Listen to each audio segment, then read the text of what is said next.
نے کیا ہے نا اس کینیڈا والے بغیرت کے بارے میں، اس دلے کے بارے میں، اس خنزیر کے بارے میں، وہ دلہ اور دلے اور توجہ بیٹھ جا توجہ اور دلے ڈاکٹر دیا پترا اور پادری اور سورا آپ کا ایک بڑا نوبل کاز ہے، اور لیکن جس طریقے سے پھر سوسائٹی میں جو میرے سینئر میں سمجھ گیا، دیکھا جس طریقے سے پولرائزیشن ہوئی سوسائٹی میں اور جس طریقے سے ریلیجس ایکسٹریمزم کو استعمال کیا گیا، اب جب ہم پولیٹیکل لیڈرشپ کو آل ٹوگیدر ڈسکارڈ کر رہے ہیں تو اس کے بعد آپشنز میں یہ لوگ باقی آ رہے ہیں۔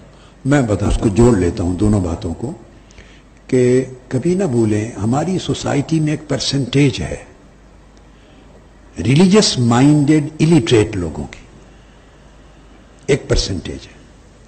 آپ گلی کوچے میں چلے جائیں، وہ جو طبقہ ہے ان کو میں 35 سال یا 37 سال کی سٹرگل میں اتنی قوت سے میں اٹریکٹ نہیں کر سکا جتنا ایک گالیاں دینے والا ایک مولوی کر لیتا ہے۔ میری بات سمجھے نا؟ اس لیے کہ میں ویژن کی بات کرتا ہوں، وہ ویژن ان لوگوں کے بچوں کے جو سر کے اوپر نکل جاتا ہے۔ میں موڈریشن کی بات کرتا ہوں، وہ موڈریشن کی بات ان کے سر سے اوپر نکل جاتی ہے۔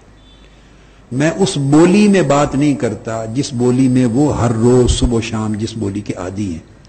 وہ جب دیکھتے ہیں نا کہ ہم ایک ہی فریکوینسی ہے، الفاظ زبان جو عام روز مرہ آپ اٹھتے بیٹھتے ہیں جس زبان سے ایک دوسرے کو، وہ دیکھتے ہیں بھی یہ بھی ایک ہی زبان سے، وہ سمجھتے ہیں اپنے جیسے ہی ہے، ادھر وہ اٹریکٹ ہوتا ہے۔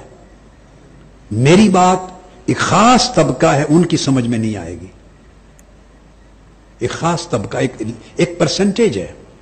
میں نے اس پوری سوسائٹی میں اٹریکٹ کیا۔ یہ بیٹے اب یہ جو سوال ہیں یہ ایک بڑا اچھا سوال ہے، مگر آپ سب لوگوں کے لیے ایک گفتگو بھی ہو رہی۔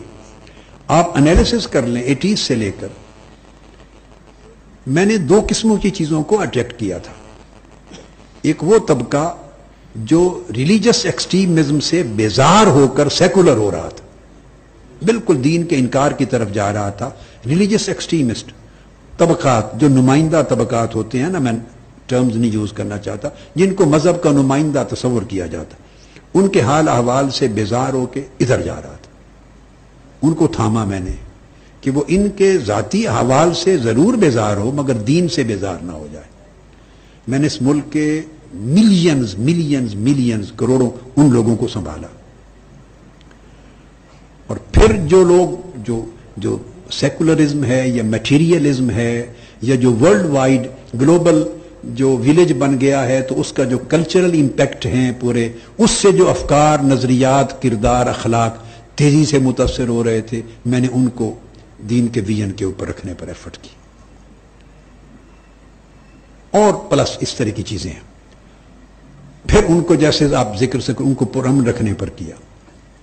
اب یہ ساری ایفرٹ کے باوجود عقیدہ دیا، عشق رسول دیا، سب چیزیں، یہ کامن مین کی ضرورت بھی تھی، لیکن اوپر سوچ والوں تک کی بھی ضرورت تھی جو بڑے اعلیٰ فکر والے بھی ہیں، مگر ان ساری باتوں کے باوجود ایک طبقہ ہے جن کا آئی کیو لیول، جن کا لٹریسی لیول، جن کا دین کا، دنیا کا سوجھ بوجھ، اخلاقی سطح، زبان، وہ اس سطح سے اوپر نہیں جاتی۔ وہ ایک ایسا طبقہ ہے کہ جو میرے ایفیکٹ میں نہیں آ سکا، وہ میرا آڈینس نہیں۔ سنتے ہیں، شوق سے سنتے ہیں، مگر چونکہ انہیں انتہا پسندی کی بات جتنی اپیل کرتی ہے اتنی ریزنیبل ماڈریٹ بات اپیل نہیں کرتی۔ یہ پرسنٹیج ہے جو ہمیشہ سوسائٹی میں رہی ہے۔ تو اگر لوگ اس کو ایڈریس نہیں کریں گے، ذمہ دار لوگ اچھے میکانزم کے ساتھ، اچھی اسٹریٹجی کے ساتھ، تو یہ طبقہ اپنی جگہ قائم رہے گا، اس نے ریڈیوس نہیں ہونا۔ اور جو فرسٹریٹ ہوں گے بے روزگاری کی وجہ سے، غربت کی وجہ سے، بے روزگار نہ ملنا، غربت ہے، جاب لیسنس ہے، مکان ہے، حالات، خرچے پورے نہیں ہوتے، انصاف نہیں ملتا، جو 10 15 20 دیگر اسباب اور وجوہ کی وجہ سے فرسٹریٹ ہوں گے، وہ فرسٹریٹ ہو کر اس طبقے میں نہ چاہتے ہوئے شامل ہوتے چلے جائیں گے۔ وہ کہیں گے ٹھیک ہے ہتھیار ہی اٹھا لو،